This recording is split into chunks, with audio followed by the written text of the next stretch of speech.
In 1990, Home Alone arrived like a warm lamp in a winter window. A Chicago suburb turned into a Christmas postcard. Behind the laughter, the film was stitched together with clever cheats, risky stunts, and choices meant to stay invisible. Tonight we step off the snowy sidewalk and onto the set, where rooms were rebuilt in a school gym, props were swapped for the camera, and even fear was carefully measured for a 10-year-old star. Fact number 10. The house that fit inside a school gym. I don't believe in a house with this many people, there's no shampoo. Pardon me, are your parents home? Yeah, but they don't live here. Tracy, did you order the pizza? Oz did. From the outside, the McCallister home looks like a real, spacious family house. The kind that seems to hold a whole childhood. But much of what you remember inside it was not inside that Winnetka house at all. The production built many of the interior spaces as full working sets, inside the gymnasium of New Trier High School, just a few minutes away. Bedrooms, hallways, and additional spaces were constructed, so the camera could move, lights could hang, and crew could work in winter without being trapped in a tight suburban floor plan. One reason was practical. The real house did not offer enough room for full camera movement, lighting, and crew. John Hughes also lived nearby, though claims that this was a reason for the setup are not firmly confirmed. The secret is that the warmest house in the movie was also, quietly, a school building after hours. And next, we come to a moment that looks like a simple gag, but was carefully engineered to protect a child actor. Fact number 9. The scream that was added after the spider left. I got him!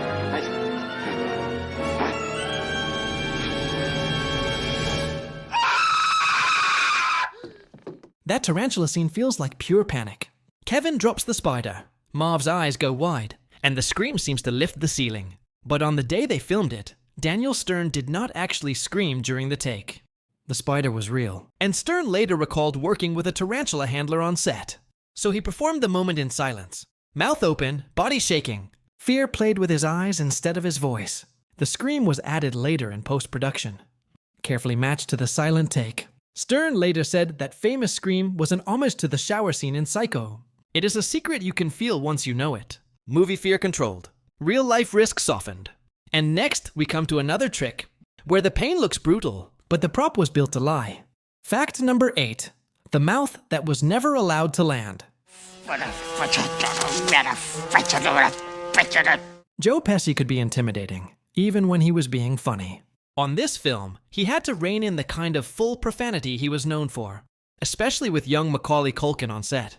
So when Harry looks like he is swearing a blue streak, Pesci often mutters cartoonish gibberish, or softened substitutes instead, while still giving the same furious face. It let the performance stay sharp, without pushing the family film too far. It is a quiet reminder that the movie's meanness is carefully fenced in. The danger is theatrical, but the child at the center is protected. And next, we come to a stunt that looks like pure slapstick. Yet it was choreographed like something far more serious. Fact number 7. The bite that left a real scar. One of these little fingers, one at a time. There is a moment in Home Alone where Harry grabs Kevin, and the fear in the child's face feels sharp. Almost too sharp for a comedy. Part of the unease around that scene comes from something real that happened during rehearsal. Daniel Stern later recalled that Joe Pesci accidentally bit Macaulay Culkin's finger, hard enough to leave a scar. Pesci immediately apologized, and Stern said it was one of the few times he saw Pesci break character on set. Culkin has also confirmed the bite and the scar years later, like a tiny leftover mark from a movie, that otherwise resets itself to cheerful normal by the next scene. It is an unsettling little secret, because it shows how thin the line can be when adults are playing rough and a child is right in the middle of it. The film is famous for bruises we laugh at, but this is the kind you do not see, except in a small pale line on a grown man's hand.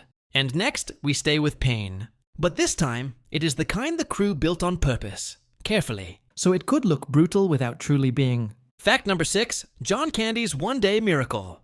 Couldn't help but hearing you got a little bit of a dilemma there. We got a crisis ourselves. Allow me to introduce myself. Gus Polinski. How are you? Gus Polinski, the Polka King, feels like he has always existed. Like Kate could have met him in any airport, in any winter, in any decade. But John Candy's part was almost a drive-by. Director Chris Columbus has said Candy was only on the movie for one day. And yet, he brought so much improvisation that the set could barely keep straight faces. The funeral parlor story, and other rambling details that make Gus feel real were not sitting neatly on the page. They arrived in the small hours, as Candy kept talking and kept finding the character. And that day was not a normal day. Candy filmed his scenes in a single 23-hour stretch, and he reportedly did it for scale pay. As a favor to John Hughes, a beloved performance, created almost overnight, then left behind like fresh footprints in snow. Next, we follow those footprints to the ending, where the snow looks like Christmas morning itself, but the crew had to manufacture a winter that would not cooperate. Fact number 5. The blizzard that forced the movie to chase its own weather. I'm old enough to know how it works. All right. But I also know that you work for him. I'd like you to give him a message. Shoot. The winter in Home Alone feels steady. Like Christmas simply arrives on schedule, but the crew did not start with that kind of certainty. In a Chicago magazine oral history, associate producer Mark Radcliffe recalled that they could not really afford full snow dressing at first. Then, on the second day of shooting, a real blizzard hit. Suddenly, the neighborhood had the look they wanted. And just as suddenly, they had a new problem. They now had to match that natural snow for the rest of the shoot as it melted and disappeared. Radcliffe said they brought in snow machines to keep continuity. And when conditions changed, they resorted to practical fixes, like spraying ice, then even laying out bags of ice to fake the lingering winter look. It is one of those hidden battles you never see, the movie pretending the season is calm, while the crew fights the ground beneath every shot. And next, we turn to a different kind of illusion, where a famous dangerous moment was made safer by changing what you see, not what you feel. Fact number 4. The gangster movie that never existed.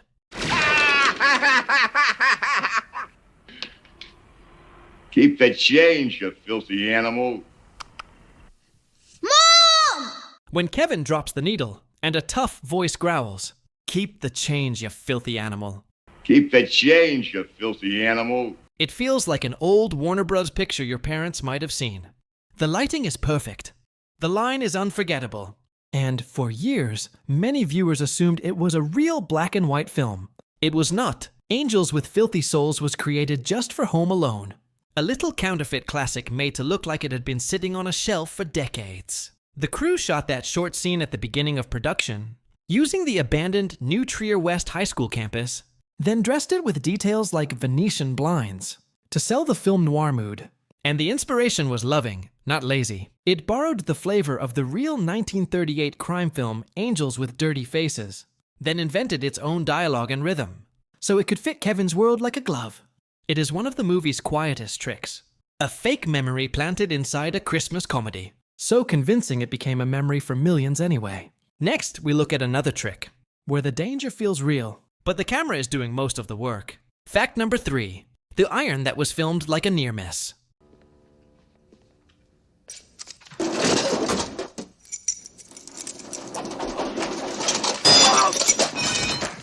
When Marv looks up and that iron drops toward his face, the shot feels impossibly close, like the camera is about to get hit too. That is because the camera almost became the stunt. Daniel Stern has described how the crew captured the iron's point of view by rigging a heavy camera on a rope, then dropping it straight down toward him, designed to stop at the last possible moment. He recalled it as a roughly 300-pound camera, falling fast, a controlled danger that still made his stomach turn. It is one of those secrets you never think about while laughing. The movie sells the pain with timing, not blood, but behind the timing is engineering, trust, and a performer standing still while a massive object rushes toward his face. Comedy, built like a stunt show, then wrapped in Christmas music. And next, we move to another hidden piece of engineering, where a simple household trap was made to look brutal, without actually breaking anyone. Fact number 2. The paint cans that could not be real. Heads up! Oh! Ah! Don't worry, Marv. I'll get him for you. The swinging paint cans are the moment many parents half laugh, half wince, because they look like they would end a person. The secret is that the scene was built to lie. Recent behind-the-scenes coverage reports that the paint cans used for the impact shots were rubber. The sequence was sold with stunt work and camera framing, so the swing feels heavier than what the performers were actually taking. The same reporting says there was no big rubber mat sitting on the floor for comfort.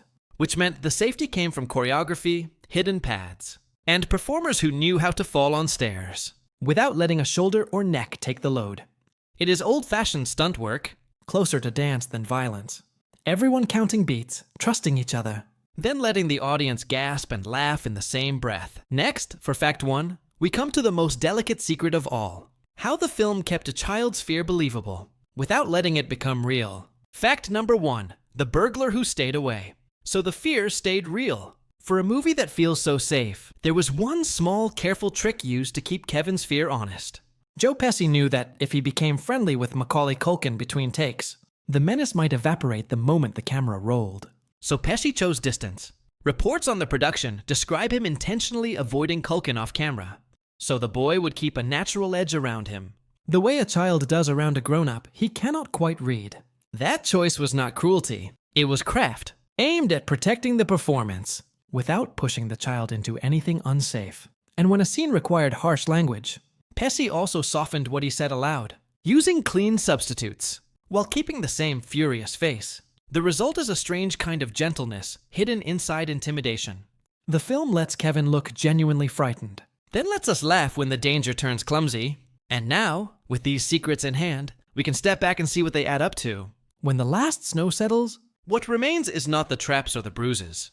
It is the feeling of a child discovering courage in a quiet house, and a mother chasing home through winter, carried by hope and polka music. The secrets behind the camera were meant to stay hidden, so the story could feel simple, warm, and true. And maybe that is why every December, it still feels like coming back to a place we know.